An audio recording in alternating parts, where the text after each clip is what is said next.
Hey y'all! Welcome to episode 10 of the Empowered Psychology podcast and part 6 of my Lupus Conqueror testimony. So, Empowered Psychology is an educational platform and community that gives a voice to those with visible and invisible illnesses with the hopes of empowering others to overcome adversity and create their dream lives. Today is a beautiful, beautiful day here in Houston, Texas. It's been pretty cold in Texas. Some regions have been affected, like Austin, I'm sure more. So I hope everyone is safe. And yeah, I'm just prayers to everybody here in Texas and around the world, really. I am just really grateful today. I love the outdoors. I love the sun. The morning is like my favorite time, especially around 10 and 11 when the sun really is its most beautiful, in my opinion. So I'm just really embracing everything. And what I'm going to share today is so powerful and it's so important. And I'm just so grateful.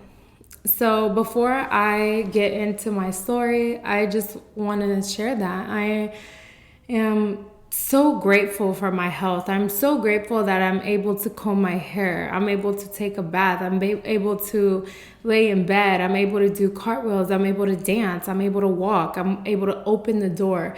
These are things that I had taken for granted my whole life because I was unaware that there was even a possibility that I wouldn't be able to do those things. And that is what I went through literally from March 30th of 2021 to March 29th of 2022. Literally a year of hell. This was my second lupus flare, and this lupus flare was no joke. It was an arthritis flare. My previous lupus flare, as I had shared in the previous parts of my story, if you haven't watched that, go watch that now, because you need the context to get the whole picture of this amazing testimony. You need to go watch that. But during my first flare, it was more like organs. And I would say my number one symptom was fatigue. And so I was able to really sleep and rest throughout the times that I was sick. I was in pain, but the fatigue really masked all the pain that I had because I was always sleeping. I was just really sluggish because I had a lot of inflammation in my organs. But this flare, the second flare, this was hell. Because I didn't have fatigue. I had physical pain that was spreading throughout my whole entire body. It was horrible. It was horrible, and I would describe severe arthritis as the equivalent of being dead, but you're alive, because this is the type of pain that like breaks your spirit. It's the type of pain that ruins your life. It ruins your dreams. It ruins your quality of life. And it not only shatters your body physically, but most of all mentally, emotionally. This was the type of pain that made me question if God existed. God is a huge part of my life because he saved my life the first time I got sick. For me to even question that God existed, that just tells you the type of pain I was in, and I don't wish this pain on anybody. And that is the reason why I'm sharing this story. That is the reason why I've started Empowered Psychology. That is the reason why I am going into higher education. I'm so passionate about solving this problem of health disparities and the messed up healthcare system, because what I went through and what people are currently going through is something that shouldn't be happening. Last night I got a text that one of my amazing friends, she is a young woman, okay? She hasn't even hit the age of 20. Strong, talented, intelligent. She's a fighter, y'all. She's in the hospital right now. She has multiple autoimmune diseases, and the day before, on Wednesday, she was in class dancing her ass off. And today, last night, she was in the hospital with a severe flare. So this is real, y'all. This is real. And it's affecting so many people who have so many gifts, so many talents, so many amazing things to share. And I'm tired of seeing people's lives being destroyed because of these illnesses. So I'm going to share my story. And this is for all my conquerors out there who have conquered it or are in the process of conquering. And even to those who died, y'all. People have died because of these illnesses. This is for y'all. I'm doing this for y'all. And I have faith that this is this generation right now, my generation, we're going to be the ones to put an end to this shit. Sorry for the language, but I have to use it. We're going to be the ones to put an end to these problems that are a result of our messed up, horrible healthcare system here in the United States. So let's get started. So I got into remission from my first flare in August of 2016. And where I'm going to start with my testimony today is February of 2021. So it had been almost 5 years since I had gotten into remission. And during this time, my life had changed drastically. I already had Francisco. I was an undergraduate student at the University of Texas at Austin. And I was really just optimistic about my future. Although we were going through a global pandemic, because yes, that was the time where we were going through a global pandemic, I was still very optimistic and very focused on my future and just being blessed where I was at, that I was safe, that I was still in school, my family was safe, my friends were safe. And yeah, so honestly, these times were the best times of my life, honestly. My hair had grown out from my first flare. I had lost so much hair, so my hair was beautiful, my skin was beautiful, I was taking care of myself. Everything was amazing, except that we were in a global pandemic. And as you guys know, I am an extrovert and I cannot be in the house. I have to be with people. And I was just missing life. I was I wanted to see people's faces. I wanted to be in class. I wanted to go to the library. I wanted to do all these different things that we weren't able to do during COVID. So I had already made a list of the things that I was going to do once the world opened back up. And I was told in January of 2021 that there was a vaccine for COVID. And because I was high risk due to my lupus diagnosis, that I was able to get it early. I was so excited, y'all. I was ready to put this pandemic shit behind me.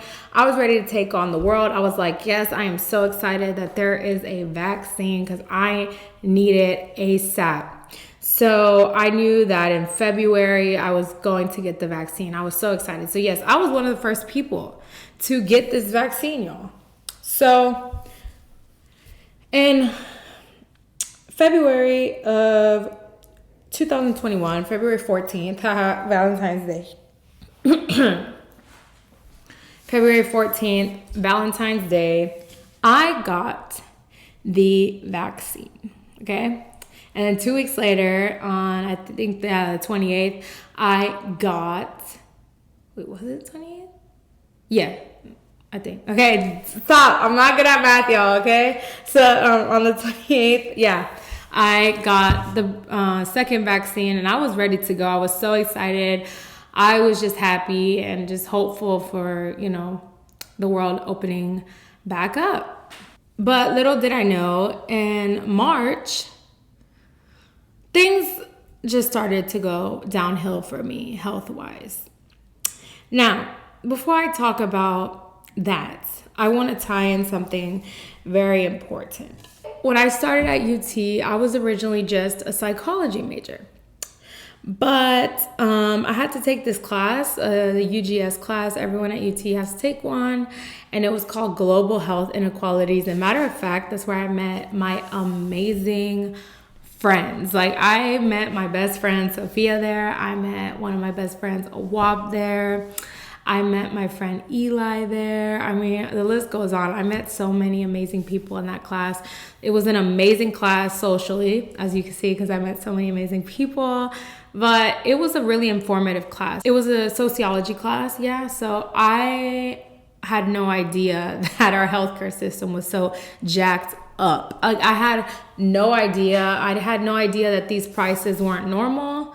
I had no idea that things like health disparities existed. I had no idea that other countries had free healthcare. I mean, I really had no idea. And so this all came to a shock to me. And matter of fact, we read a book, which everyone should read this book. Everybody, I don't care if you're sick or not. Everyone needs to read this book. It's called The Healing of America, a Global Quest for Better, Cheaper, and Fairer Healthcare. So it's by T.R. Reid, who is a lawyer, American reporter, author, and documentary filmmaker who has done amazing work studying the healthcare systems and providing us with the education we need to understand how the U.S. healthcare system works while also comparing it to other countries.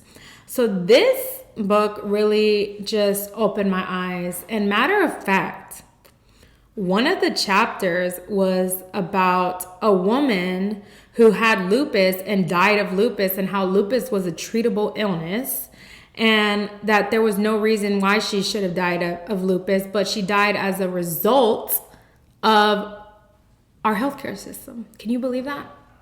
Our healthcare system is killing people. Wow. It happens every day, and it needs to stop, and it will stop. So this shocked me, and it like pissed me off. Just learning all the things I learned in this class and hearing people's stories, because we had discussions where people would open up about their experiences. So now it was in my mind that this is real, and that's where I decided to also major in sociology. So yes, that's where I decided to double major, which I am super proud of. I am so proud of my sociology degree and my sociology background. It has helped me tremendously as an aspiring psychologist. So shout out to all the sociologists, especially the ones at UT and the ones who are working hard on researching these problems. So yes, I was now aware of all the health disparities and all the things that people go through because of our healthcare system, but never, ever did I think this was going to happen to me. And it did. So about 2 weeks after I get the COVID treatment, I started to wake up with some sharp pains here in my elbows. And I'm a very heavy sleeper, okay? I am the heaviest sleeper ever. So for me to wake up, that means that it is serious. And yes, so these pains were like waking me up out of my sleep. And I was just always like, okay, what is this, you know? But I just kind of like let it go. It was just at night. It was just sometimes I would wake up with this pain, but it wasn't while I was awake, you know?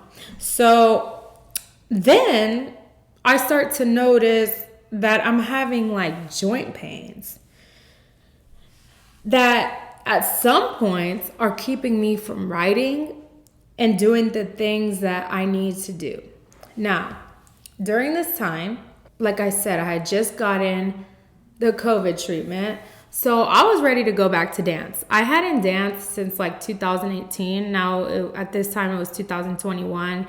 And during like the quarantine, I really got back into my love for music, and I would listen to so much music. I still listen to so much music.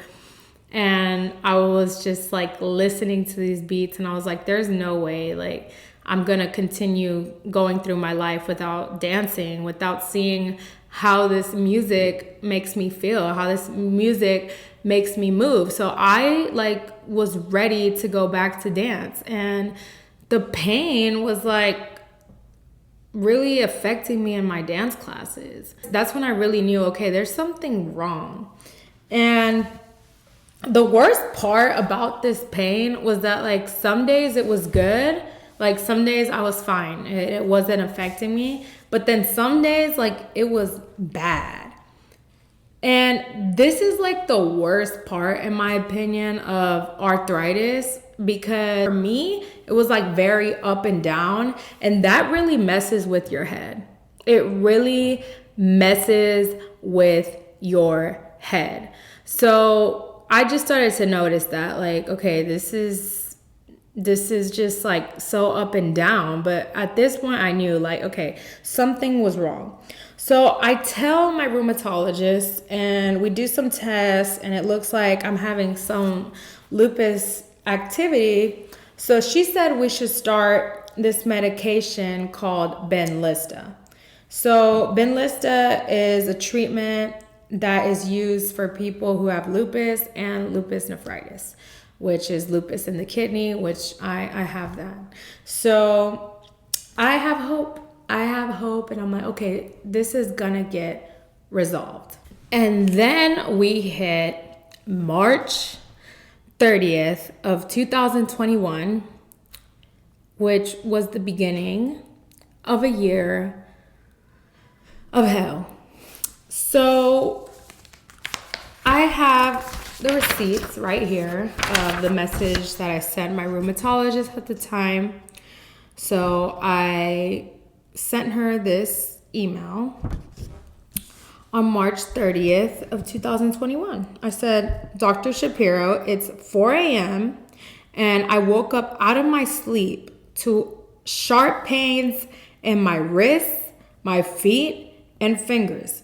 It took me 2 minutes to walk to the restroom, and this arthritis is ruining my life. I was 100% healthy until this pain started. I didn't have any pain. Now I cannot write, I can't exercise, I can't dance, I can't sleep, I can't go to class or move. I need help. This pain was crazy. I had never experienced anything like this in my entire life. And now I have insight to how like lupus affects me. So for some people, like lupus is very mild. Mine is not. Mine is a very severe lupus. When I get sick, I get sick. There's no introduction. There is no medium. There's no. Like when I get sick, it's like, okay, you're sick and you're done. Like that's how it is. That's how it's been for both flares. This pain was crippling and spirit breaking.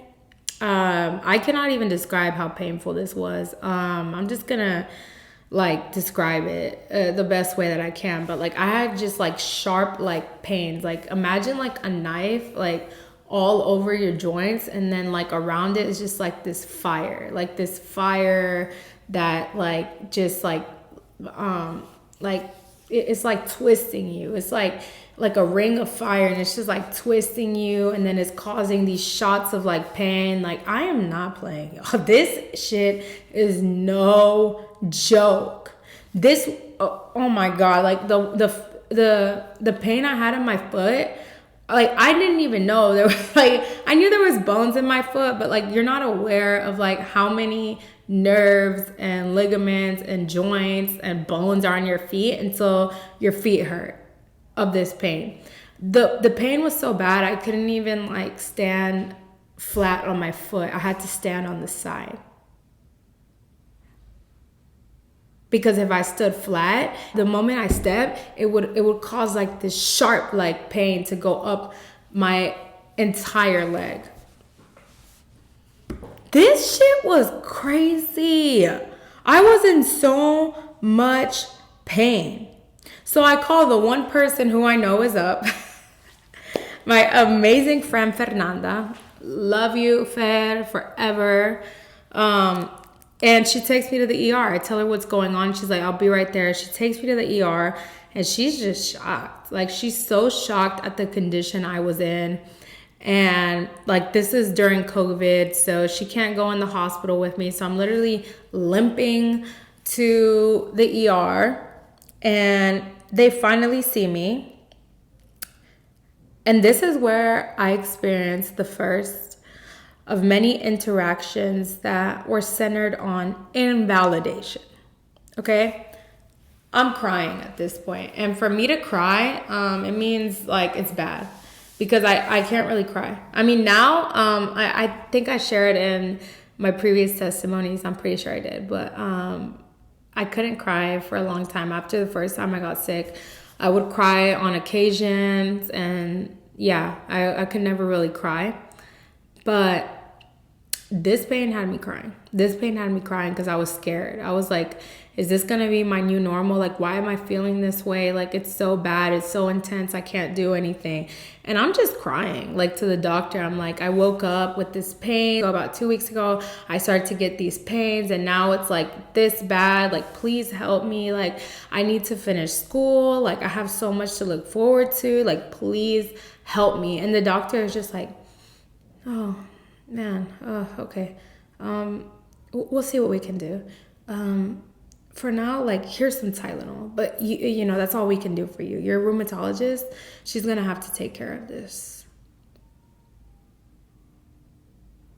Like, that's all he said. Like, I'm over here crying, my eyes out, telling him how I feel. And like, that's all he said. And I'm just like, really? Like, this is where I start to see like what I was studying in school about these healthcare systems and health disparities, like, happening right before my eyes. And it's happening to me. And I was like, wow. So this is where I really knew, like, I'm going to really have to fight for my life and get to the bottom of this, because I cannot live this way.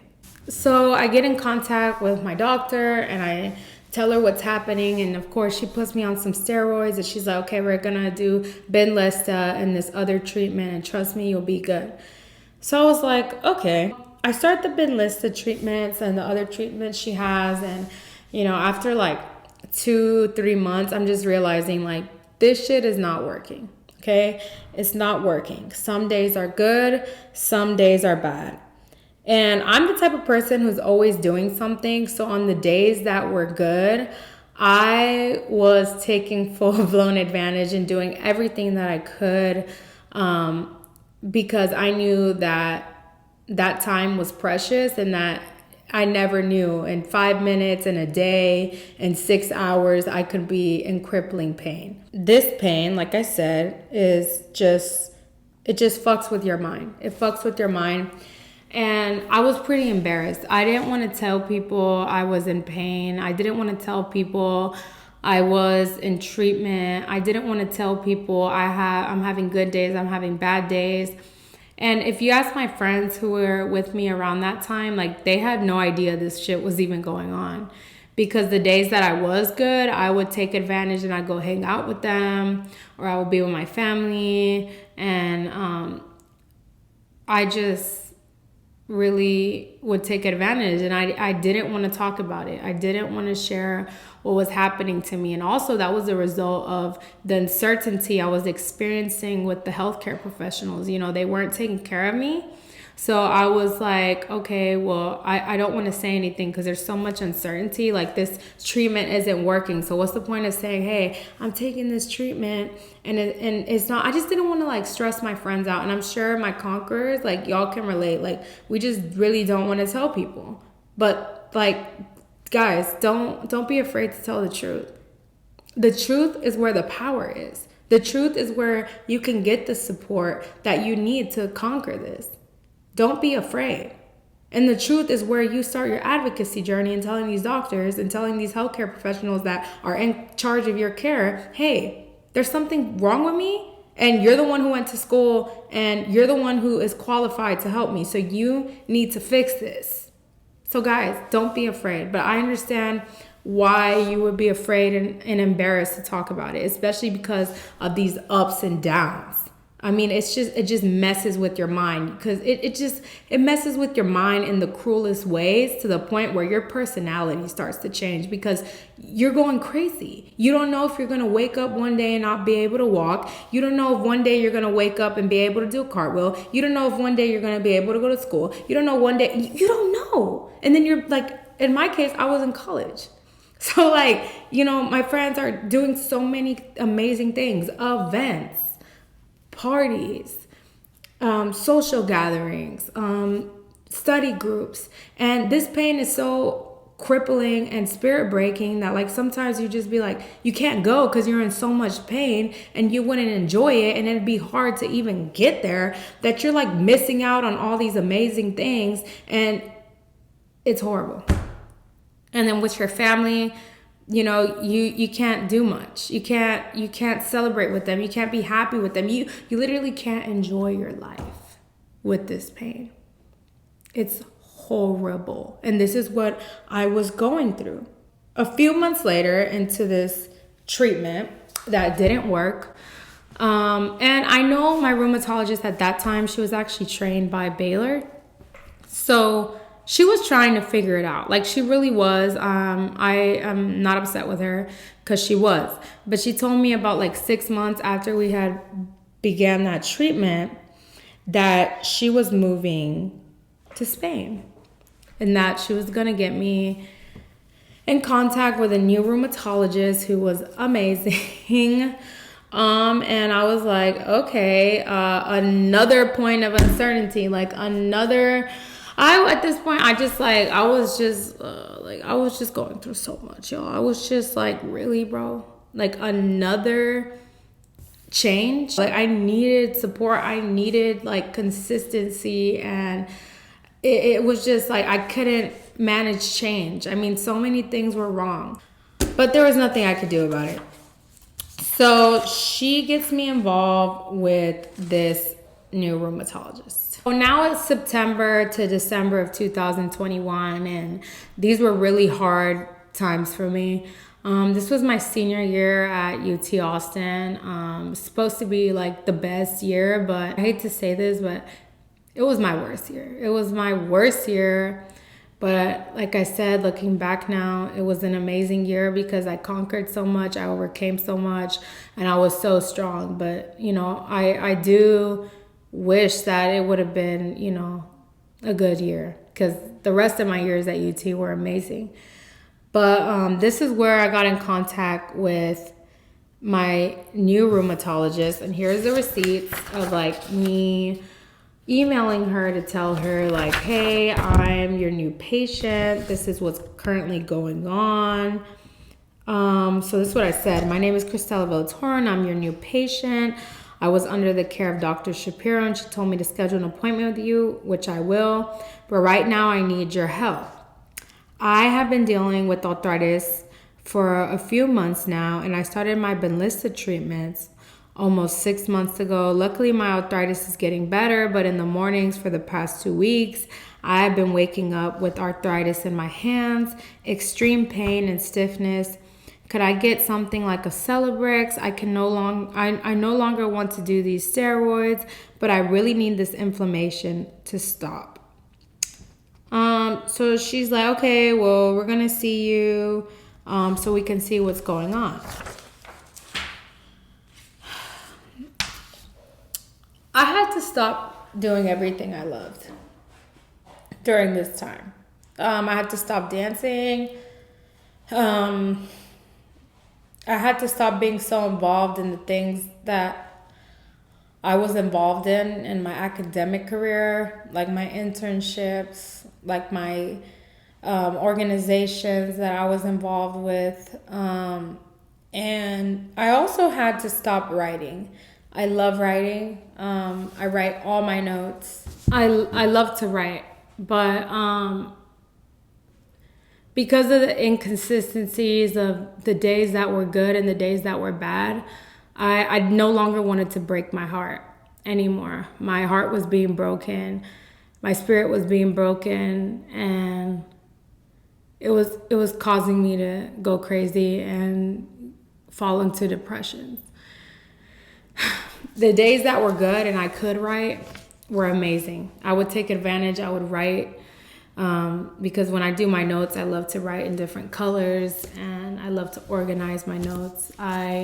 It's like an art for me. But then there were days where I would pick up my pen and I would start writing and I would notice that I would have pains in my joints and in my nerves. And I would write, literally I would start writing. I noticed, like I know immediately, okay, today is going to be a tough day.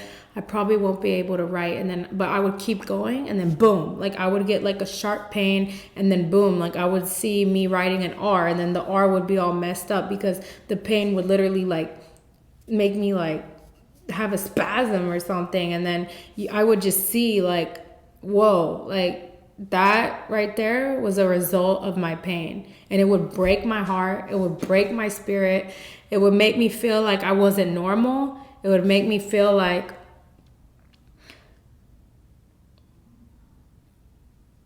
this was my new life.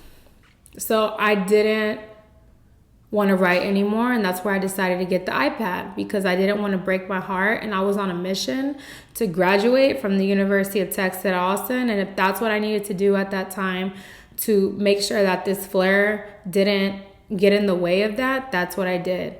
So I just started to adjust my life, and I even stopped dancing because some days I would go to dance and they were amazing days, and I'm a really hard worker, so like I love to give my 100%. But then there was days where like literally I couldn't even do a port de bras correctly because my neck would hurt or my shoulder would hurt or my fingers would hurt. So like this made me feel bad because I felt like I was coming off as an inconsistent person, as someone who wasn't dedicated, and that's not me. It was really just messing with my personality, messing with my mind. Like most of all, yeah, it was just really messing with my mind. So I just stopped really doing everything all together. Having good days where I was able to do everything and having bad days where I wasn't able to do anything was just putting me in horrible mind states. So I just was like, okay, I'm gonna have to give up everything. So I'm going to visit this new doctor and she's just unempathetic. Like she just doesn't care. Like I'm going to these appointments, I'm crying, I'm telling her what's happening, and every time I go she's just like, okay, well, we're gonna take these tests and figure it out. That was all I was receiving these months, like from September to 2021, and like slowly, like this shit's getting worse. Like this shit's getting worse, and I'm angry all the time. Like this pain is so bad, y'all. Like when you wake up and you're not able to comb your hair, like you're going to be in a bad mood. You're going to be angry with the world when you're not able to write, when you're not able to do the things you like, when you're not able to go to events, when you're keeping this a secret, because that's what I was doing, because I was so embarrassed to tell the truth. And you know, I felt like by me telling the truth, I was like basically saying like, you know what, I'm not a normal person.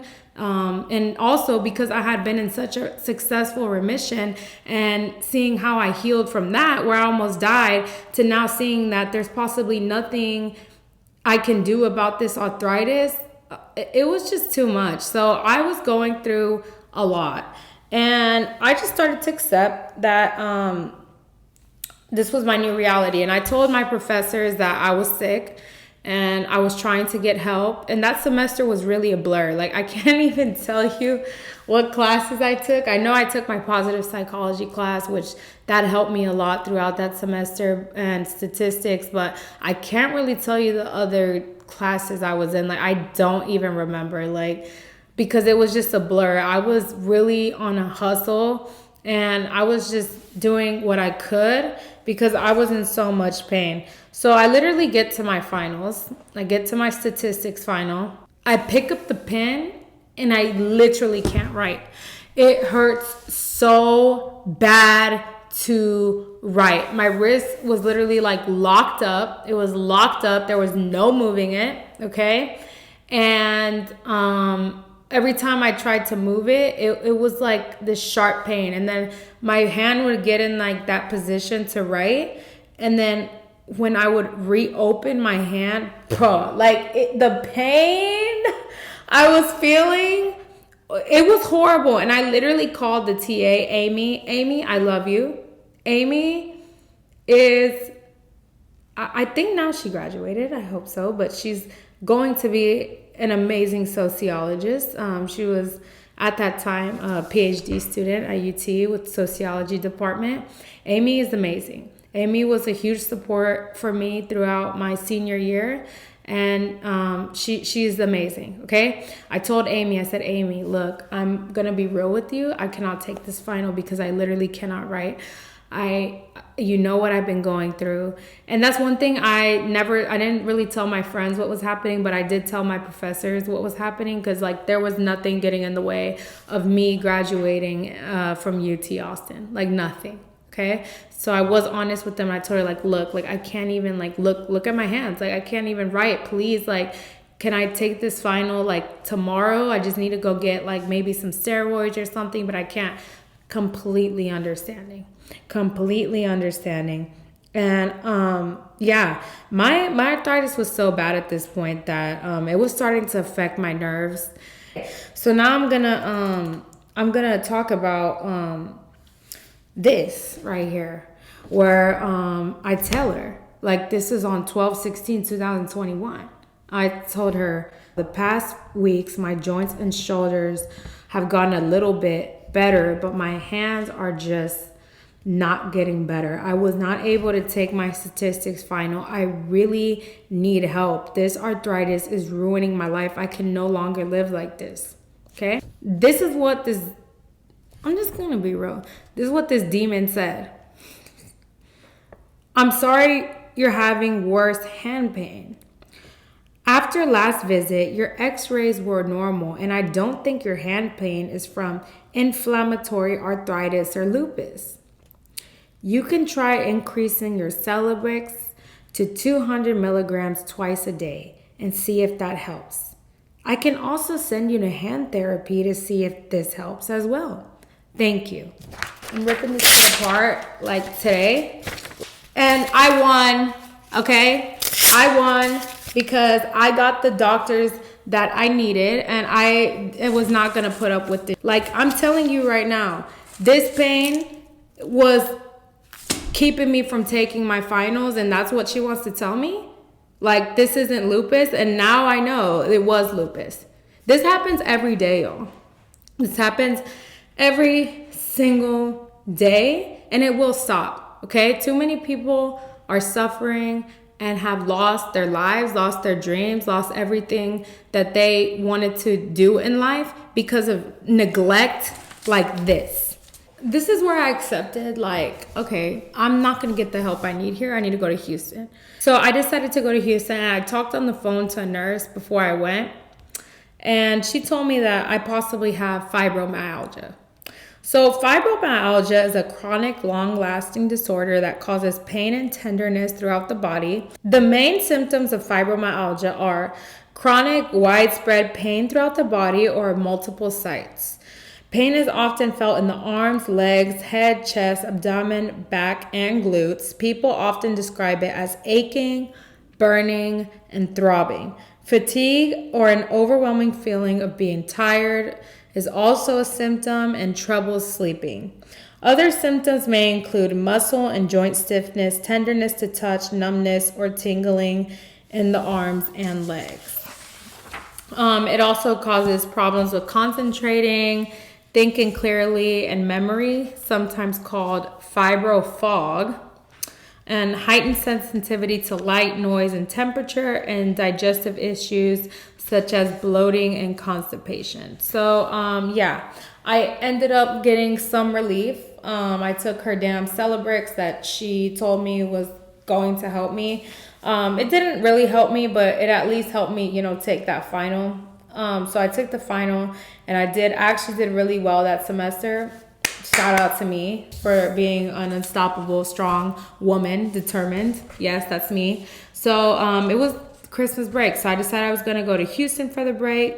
So I set up an appointment with rheumatology and neurology. So I am just so hopeful at this point. I'm like, okay, I'm back in Houston. I'm going to get the help I need. I know these doctors won't let me down, because previously the doctors that I had seen in Houston, I mean, come on, they literally knocked that lupus out the park. So I was really excited. So I go to my neurology appointment because, like I said, they were saying I possibly have fibromyalgia. Guys, I was going so crazy during these times. Like, I had no idea what was wrong with me, because this doctor, as I just showed you, was telling me nothing was wrong with me. And I was just going crazy, Googling, like, what could this be? Giving myself multiple diagnoses. I mean, these are the things that, like, literally, like, I was going crazy. Okay? So, anyways, I'm just hopeful. All I can do at that point is hang on to hope.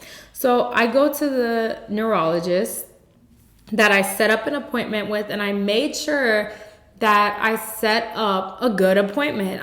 I made sure I was set up with a good doctor. Like I said, I even talked to the nurse to prepare for this appointment, because I really was on a mission to get the help I needed.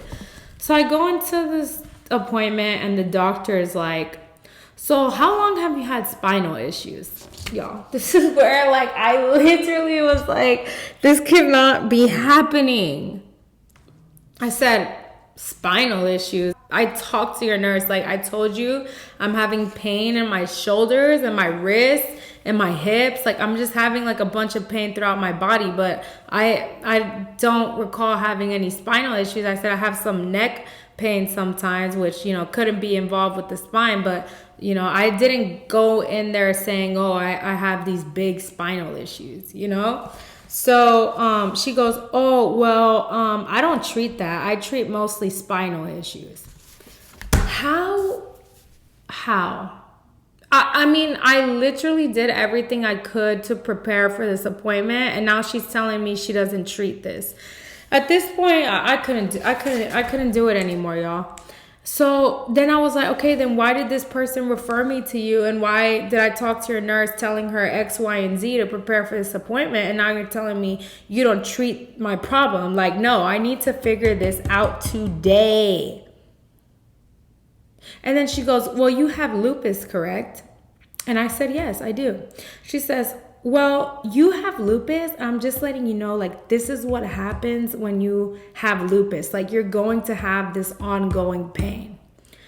Y'all, when she said that, I literally started crying like a baby. Like, I literally was like, ah, like, literally. Like, I had lost it at that point. And I was telling her, like, why are you telling me this?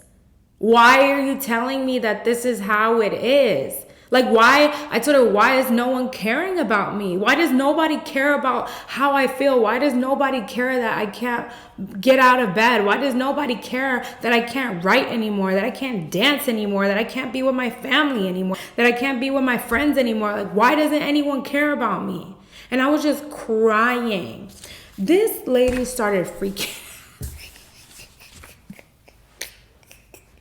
I'm sorry, y'all. She started freaking out. Like, she started freaking out. Like, I was the one, like, crying, but then she started, like, pacing around the room, like, oh my God, oh my God, oh my God, oh my God, look, I'll be right back, I'll be right back. Like, she started having a mental breakdown. She comes back in the room, and she's like, okay, I'm doing the physical for you. I'm doing the physical for you, and we're going to figure this out. Okay, so she does a physical exam for me, okay, and she sees how jacked up I am, how I have no mobility throughout my whole body, and she diagnoses me with tendinitis.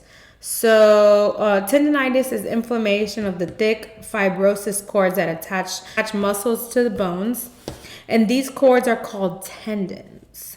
The condition causes pain and tenderness just outside a joint. Tendinitis can occur in any tendon, but it's most common around shoulders, elbows, wrists, knees, and heels. Then she also diagnosed me with carpal tunnel syndrome, which is a common neurological disorder that occurs when the median nerve, which runs from the forearm into the palm of the hand becomes pressed or squeezed at the wrist. You may feel numbness, weakness, pain in your hand and wrist, and your fingers may become swollen and useless. You might wake up and feel you need to shake out your hands or wrists. And then she gives me a referral to physical therapy. Okay?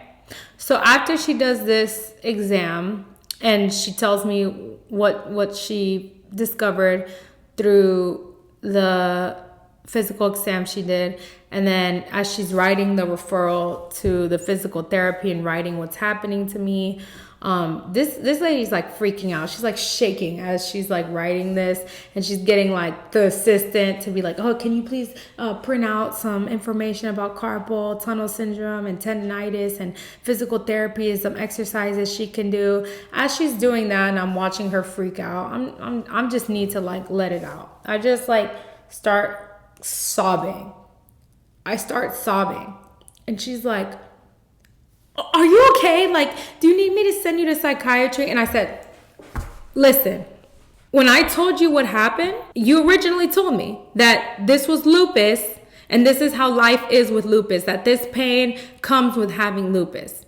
And it wasn't until I had this breakdown that you in 30 minutes were able to do this exam, diagnose me with carpal tunnel syndrome and tendonitis, and get me a referral to physical therapy. In 30 minutes, you're able to solve the problem, but it was because I freaked out. But before that, you had told me that this is just how lupus is, and you had dismissed me. And if it wasn't for me crying and having this breakdown, you wouldn't have done anything. So I want you to remember this moment, because this shouldn't happen. You need to solve the problem, because clearly you're capable of solving the problem and at least helping me know what's going on. And no, I don't need to go to psychiatry. And no, I'm not crazy. I'm in pain. I'm in pain and I'm being neglected, and I was almost neglected by you. So I need you to remember that.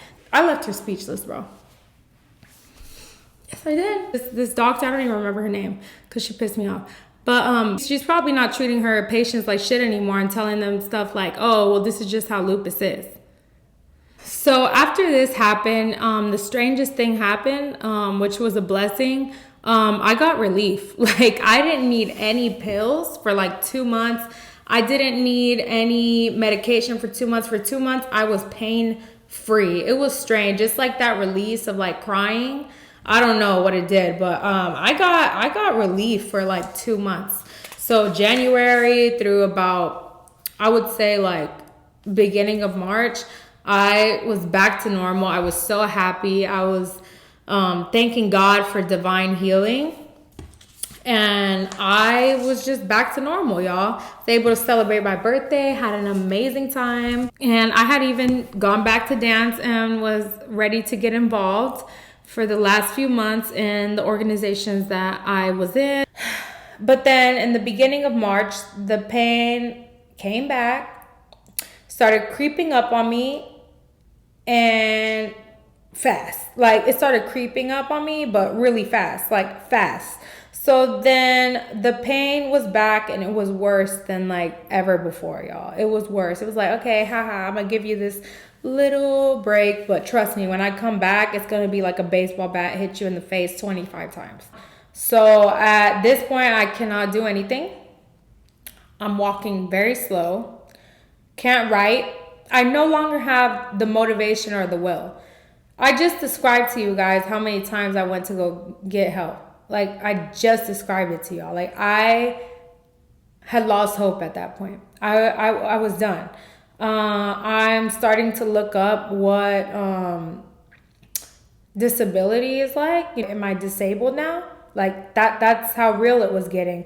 Every day is hell. I decided for a brief point in time that God didn't exist, because why the freak is this happening to me? And this was around midterms. So I needed to take these tests. So I was going to the ER a lot. I think that month I had gone 5 times to the ER. This was the worst treatment I've ever received. And I have received a lot of bad treatment, but this was one of the worst treatments I have ever received. I remember the first hospital I went to in Austin. I was seen by, I knew he wasn't a doctor. I think he was like a physician assistant or maybe like a nurse practitioner. I don't even know. But it wasn't a doctor, y'all, in the ER. So he is dismissive. He's rude. He's disrespectful. And I remember this vividly. I'm telling him what's happening. He's like, well, we need to talk to your rheumatologist. There's nothing the ER can do for you. And I said, okay, well, can I get a wheelchair to at least like roll out of here because I can't walk? He's like, well, you made it here, so clearly you can walk. Just disrespectful. The most unempathetic, inhumane things you can say to somebody. Like this was happening to me, y'all. So I decided, okay, I'm never going to that hospital again. So I decided to go to St. David's. I finally go to St. David's and I call my mom. Okay, call my mom. Say, Mom, this is getting bad. She knew it was getting bad, but I was like, this is getting bad. I can't take myself to the hospital and I need you to see how these doctors are treating me. My mom comes to Austin and she takes me to the ER and I can't do shit. Okay, I can't do shit, y'all. I mean, like I said, this pain is horrible because you can't even lay down in peace. You can't sleep in peace. You can't stand up in peace. There's no position you can be in that's comfortable. You're always in pain. So I get to the ER. They take my vitals. My blood pressure's through the roof. My heart rate is through the roof because I'm in so much pain and going through so much anxiety and going through so much mentally. And they give me the morphine and the steroids and they take my vitals again and everything's back to normal. So to them, that was a sign that I really was in pain. And the nurse, honestly, he was a nice nurse. You know, I don't agree with his philosophy, but he was nice, okay?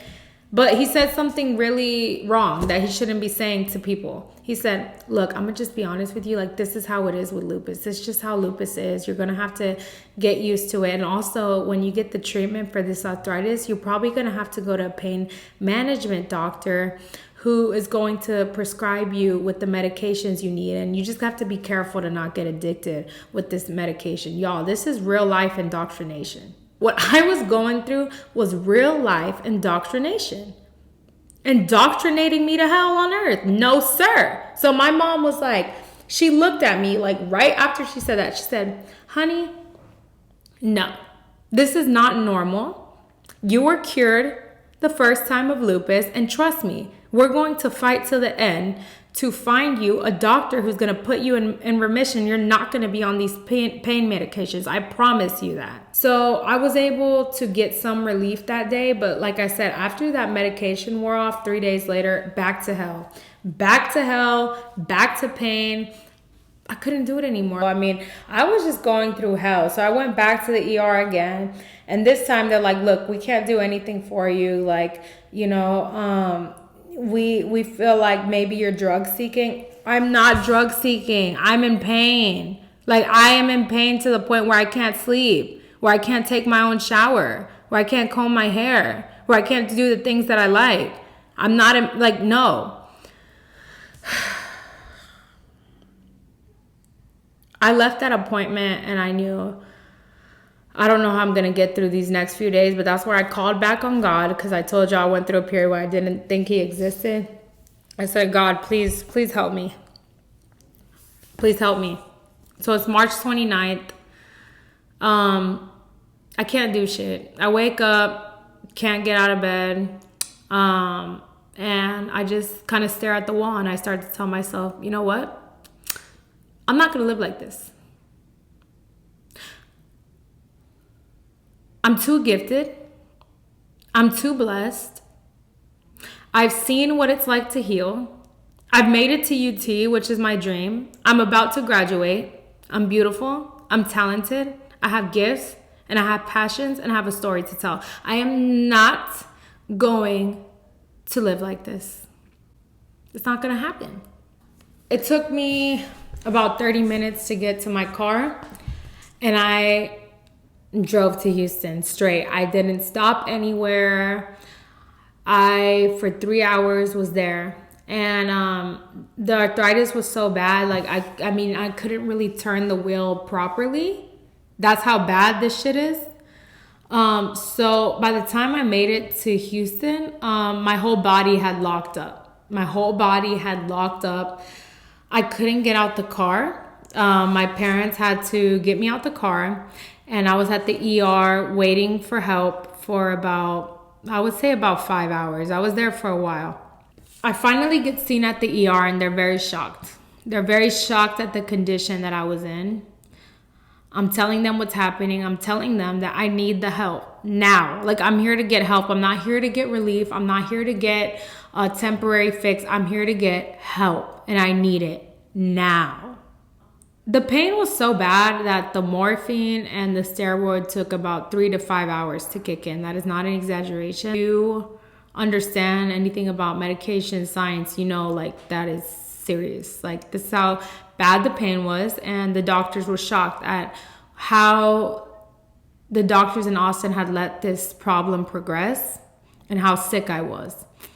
And they told me I was having a severe flare and that they were going to get me the help I needed through Baylor College of Medicine. And this is where they hooked me up with the best doctor in the world, Dr. Shalini Jha. I was going to go to that appointment the next day. So I was released from the ER. I had some pain relief, and I was just waiting for my appointment.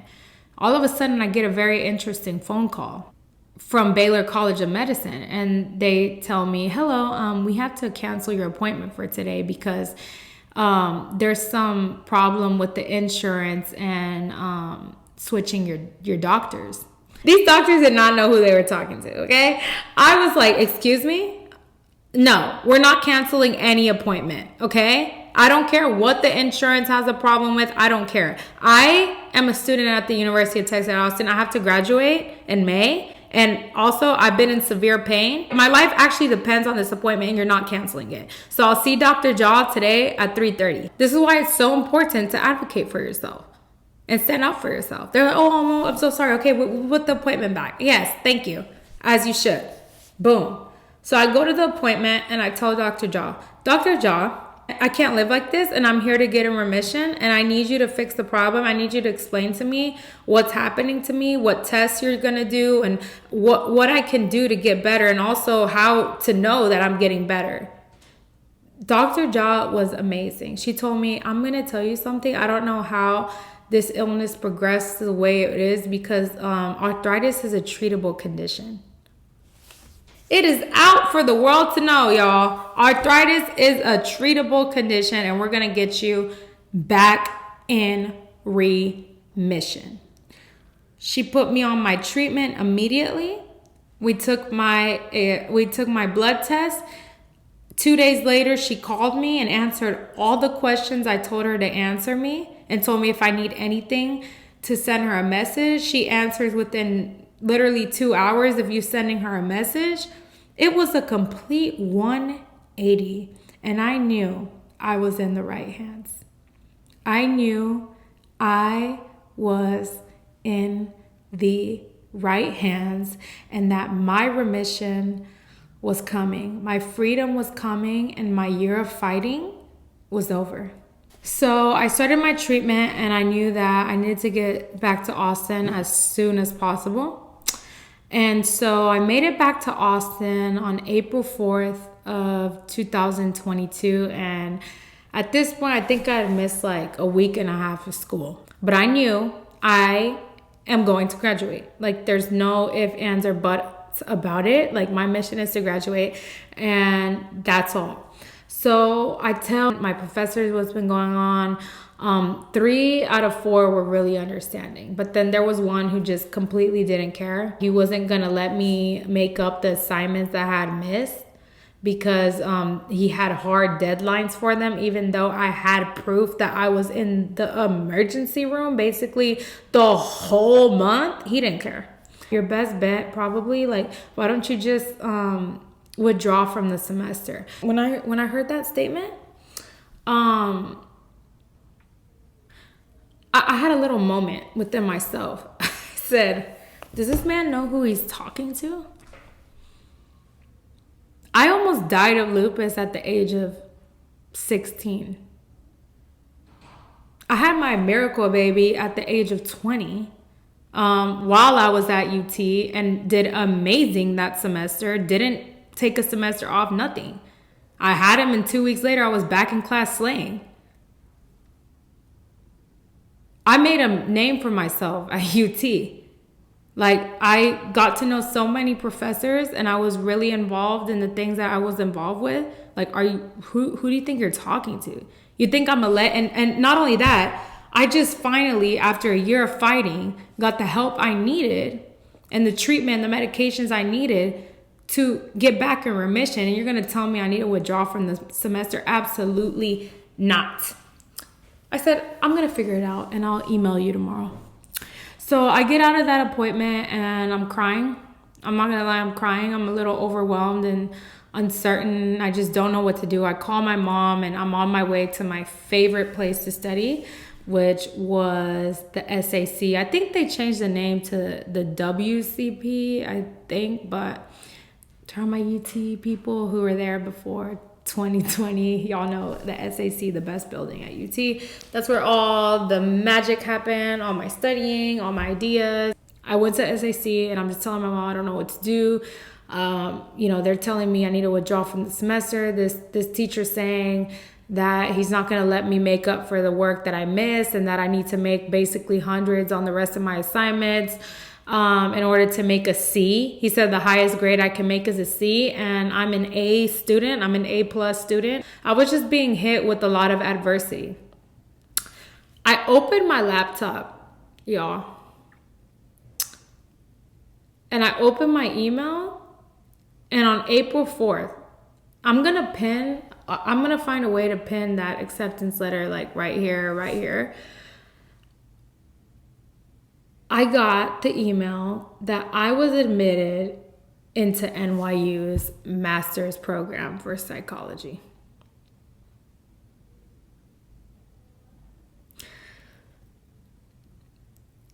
I said, Mom, I got in. Like, literally 1 second, I'm like crying. I'm like, I don't know what to do, Mom. Like, what am I going to do? I've worked so hard. Why is this happening to me? Like, I finally get the treatment I need, and now I'm having to deal with this, blah, blah, blah. And then I'm like, Mom, I got in.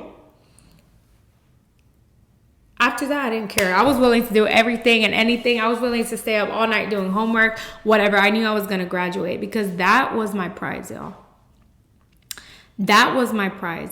And that moment, I knew that year of hell and me reaching out for help, me finding dead ends, I never gave up. Even though I felt like I had lost, even though I felt like I was disabled, even though I felt hopeless, I was not. I always kept fighting. And in that moment, I got my reward. God is real, y'all. Whatever God has planned for you, no one can fuck with, okay? I hope that's what you take away from this testimony that I am sharing with you today. I hustled it out, and on May 21st, baby, I graduated from the University of Texas at Austin with 2 degrees, one in psychology and one in sociology, and a minor in educational psychology. I had to take a year off in order to finish my lupus treatments, but I was already admitted into New York University's master's program in psychology, which I will be beginning in the fall. I won. And May 21st was the last day I ever experienced a pain, because I'm not going to lie, I was in a lot of pain because there was a lot of walking that day. UT is a huge campus, so we walked so much. I'm not gonna lie, I had like a little bit of stiffness and pain, but got my diploma that day, and I walked across that stage, and that was the last day I had any pain. I haven't had pain ever since, and now, today, what's the date? February 3rd of 2023. I am in remission, and I am the founder of Empowered Psychology. I'm going to be a psychologist. I'm going to be beginning my master's at New York University. And I have many, many, many more goals for myself and dreams. So I won. And I want to encourage you guys empower y'all to conquer whatever it is that you're going through in life, because you can. Never give up. Always have faith in God. Always have support. Never be embarrassed. Tell the truth. Seek help. Educate yourself. And never give up on your dreams. Never give up on yourself, and never lose your hope for life. Because whatever God has for you, nobody and nothing can mess with that. So guys, thank you so much for tuning in to part 6 of my testimony. And I hope that my testimony has empowered you to be a dreamer and to conquer whatever it is that you're going through. And I will see you guys in the next one. Bye.